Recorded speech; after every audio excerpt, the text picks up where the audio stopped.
reverence for the plant is most important. Let's just talk about psilocybin. It's a fungus. What's it responsible for? The rebirth of decay. It's responsible for death and decay. So when you're taking psilocybin, you better start really paying attention to the deadwood that you're trying to burn off. Second, it brings nutrients. So you better start paying attention of what you're needing in your life. Third, it also is a master communicator. Listen to what it's saying. Listen to what your experience is saying when you're microdosing in the morning. So I don't mean to be too long-winded to get off track, but I wanted to really get to that before I get into more of the psychological wisdom gap. I'm glad you did, and with the microdosing, when, I work with, people,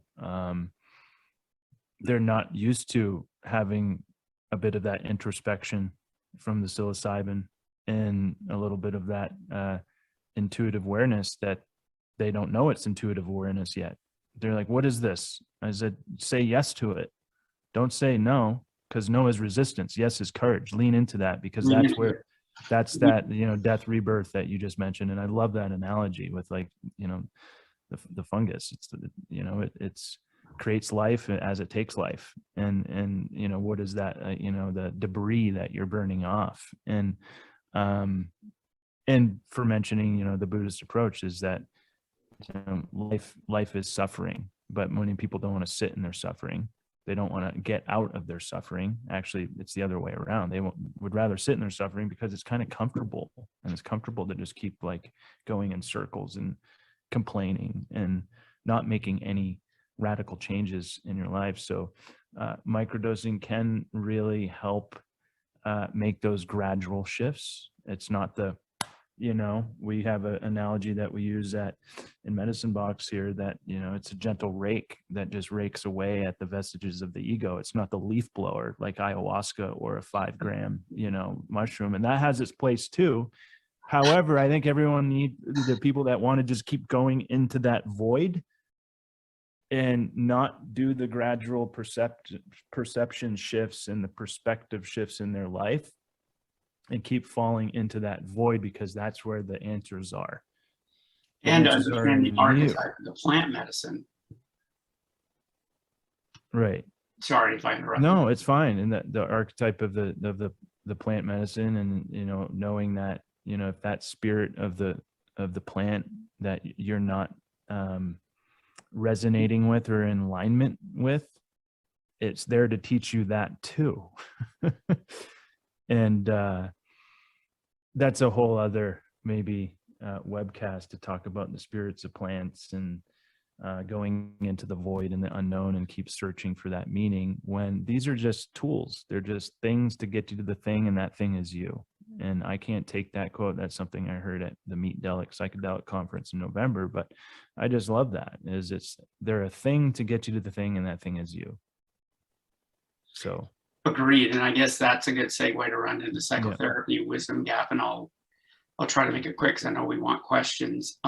Going back to earlier in the webinar where I was mentioning that we go around life very logical, very story and very content driven, and recognizing that, as Paul Conti said, trauma specialist, wrote a really good book, Trauma, the True Epidemic, or something like that. And he said, the last thing the brain wants to do is create a thought and verbalize it.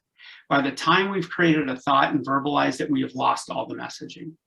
So we're way up in content. So when somebody's over here and they're coming in with angst and they want to be over here, which is kind of a raised vibration or a healthier way of being, Sean, tell me what to do. Tell me what to do. And they don't really understand. They're stuck up in content. So the way to envision this is the new client is over on one side of the Grand Canyon, literally. And where they want to be is on the other side of the Grand Canyon. And we have to do work to climb all the way down. And the work that we do to climb all the way down is to get into the subcortical regions of the brain and begin to break our experiences up. So the first step that I do is I try to get them into a personal meaning. Well, what did that mean? Well, it means that she doesn't care. Well, no. What does that mean to you?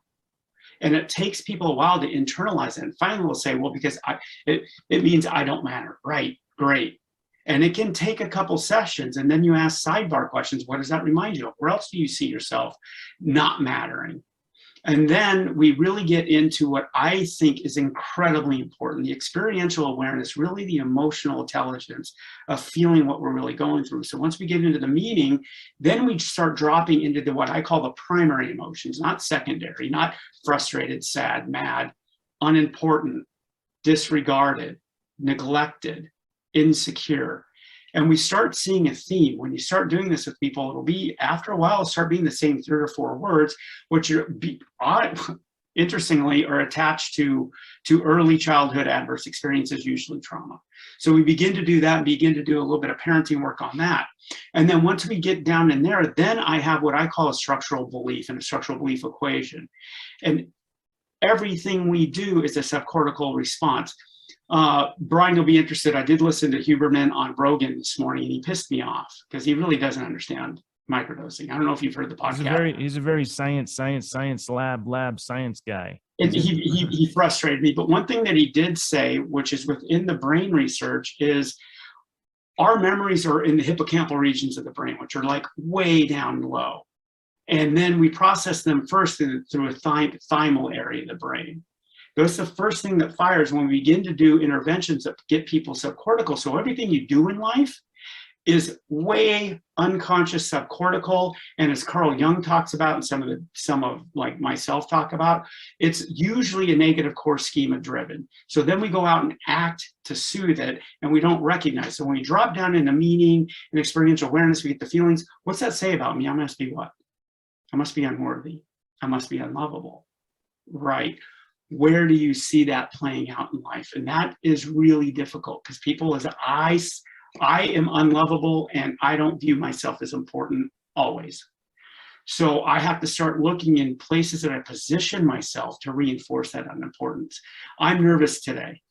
I really have some imposter syndrome that Brian's asked me to be on the webinar. I'm afraid I'm going to say something that someone's going to say is stupid. But I have to put myself in position to allow myself to reinforce that I am important and that people do care about me and they care about what I say. So when we get into finally the rock bottom, which is, what does that say about me? I must be unworthy. We finally hit the bottom of the canyon and we can fully recognize what we have been going through all along. That's where big life shifts happen. Me giving up a $236,000 a year career to be a therapist, getting out of relationships, not setting boundaries with family members because it all hurt, and beginning to put myself in positions for worthy. Well, what is that? I have to drink the water. So I'm excellent at getting people to put their nose to the water. Now we really start hammering what it looks like to drink the water. And that, Brian, are the behavioral changes. And it's really different. I'll give you, for instance, I had a client who came in and was frustrated because some laundry wasn't finished. And it turned into a big fight. Well, it wasn't about the laundry.